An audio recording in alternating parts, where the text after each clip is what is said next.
Working from home, is it just a fad or the new normal? During the pandemic, hundreds of thousands of employees took their work online, and 4 years later, many employers are still trying to get their workers back into the office. Last August, President Biden's chief of staff, Jeff Zients, sent a letter to government agencies urging them to, quote, aggressively execute a return to office. The private sector has followed suit, with major companies like Dell, Apple, Microsoft, and SpaceX all implementing return to office policies. But it's time to wake up, Washington, because remote work is gaining support and employees are pushing back. We hit the streets this week to find out how workers across the country are feeling about working from home. I prefer remote. You have more time for your family. I think some things are just better in person. I like being able to collaborate with my coworkers in person. You want to stay remote so you kind of being innovative to make sure you be productive. I think it should be up to the workers. I think I like a hybrid. It's a trend that's going to continue, and it's the future. We just got to admit that. A hybrid model just might be the future. A new study published in the scientific journal Nature showed working from home just 2 days per week increased job satisfaction and decreased quit rates by 33%.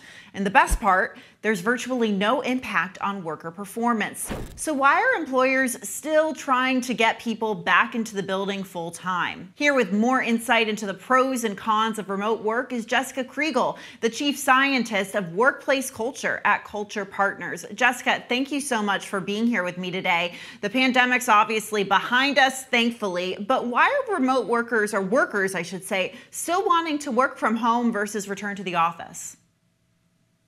The pandemic was so much more than just the pandemic. It was a reckoning. It was a time in which every norm and reality that we thought would stick didn't. And so we had to revisit a lot of the assumptions that we made about every single day, and priorities shifted by being able to stay at home and also to be very productive during the pandemic. In working from home, people realized that perhaps they needed more balance, less focus on productivity push at work, especially giving up that commute was quite nice for a lot of folks. And so people realized that they can be just as productive and successful at work, and they can work from home and spend a little bit more time with the kids or just a little bit more time doing their hobbies. And so why wouldn't we want that balance? And the expectation now is if it works, it works. And it was working.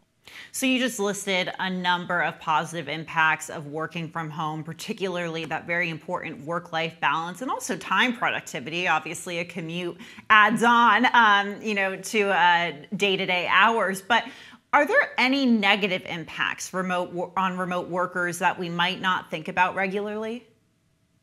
Yes, and that's why this is such an important conversation when we talk about hybrid, because not everyone is the same and not everyone can fit in the same cookie cutter solution. So for some people, working from home has been very difficult because they've increased their sense of isolation and loneliness, which can increase depression and anxiety. For others who have very full lives, working from home can be very challenging because they've got kids and dogs and demands at home that they need to get away from in order to be more productive. So this is not a one-size-fits-all solution, but there are people who struggle with working from home. And so the hybrid solution might be great, or a full-time office solution might be right for them.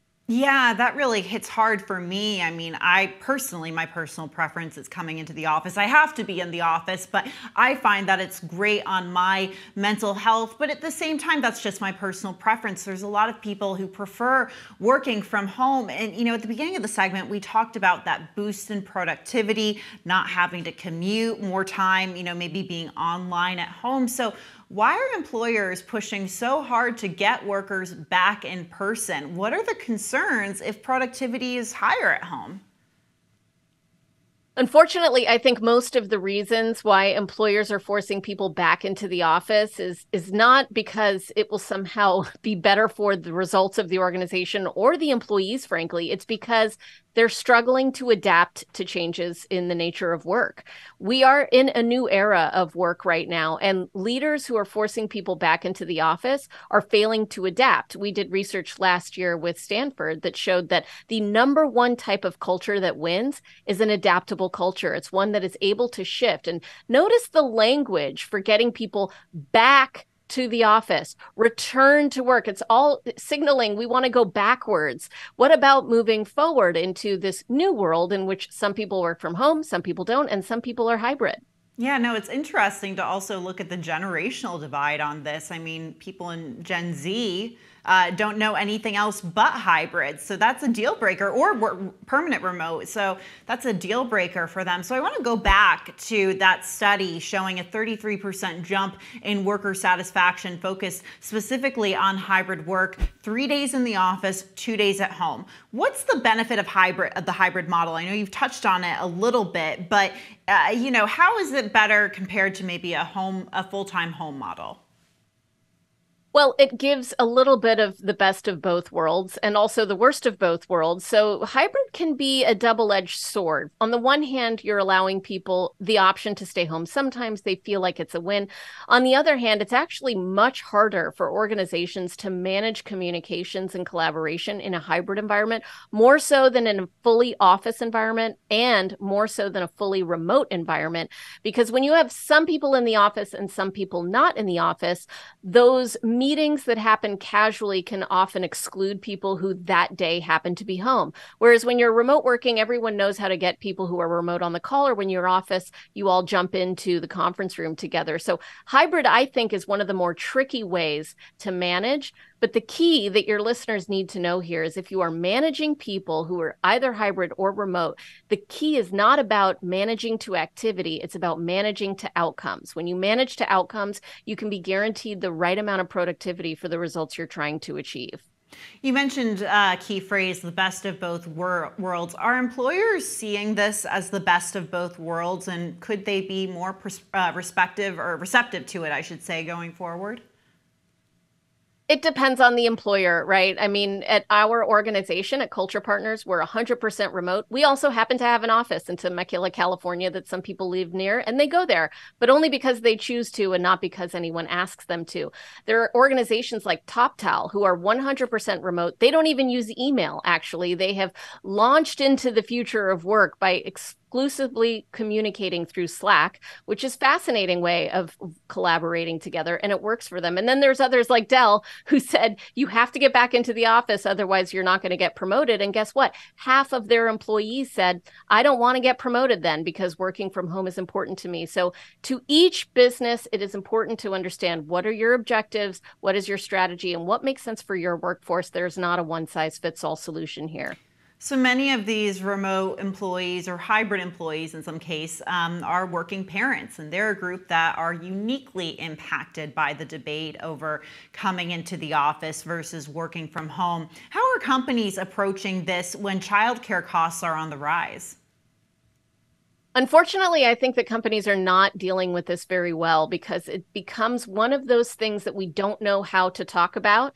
It feels like something we should have empathy for and be compassionate about. But then at the same time, if we see someone struggling to get their work done because they've got childcare issues, then a resentment builds, and then suddenly we're talking about them behind their back internally. And so this is one of those things, one of the best things you can do for your culture is be explicit about the things that are typically implicit. If you see a problem or you see a dynamic in the hybrid work structure, talk about it. I mean, for example, if you're working hybrid, what is the rule about if I'm allowed to take my laptop to the beach and work from the beach? Am I allowed to do that? Am I not? Most employers haven't been explicit about those kind of rules. And so people feel like they're trying to get away with something, and then it becomes a toxic culture. So you have to just be open about all of the different dynamics that come up in this new way of working. I thought the example you brought up about Dell was so fascinating, that Dell took this bet. They said, well, if you're not going to come into the office, you're not going to be promoted. And half of those workers said, no, thank you. I'll go elsewhere where I can decide where I want to work. You know, this seems to be, a lot of these companies are coming to this place of reckoning. Where do you see all of this going forward in the future? Is it hybrid or remote, or, will companies eventually get that back to office status? They're not getting the back to office status. I mean, think about the changes that AI are going to bring to the workplace. If anything, we're going to go to 100% remote at some point, with the exception of those roles that cannot be remote.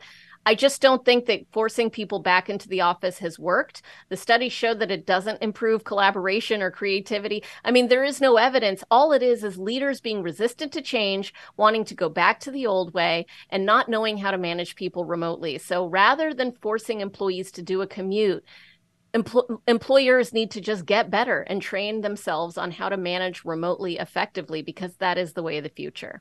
Yeah, it's so incredible to see the impact the pandemic really had on all of this. But you also mentioned AI, and that's going to be, I think, the next frontier here. Jessica Kriegel, thank you so much for joining me. Thanks for having me.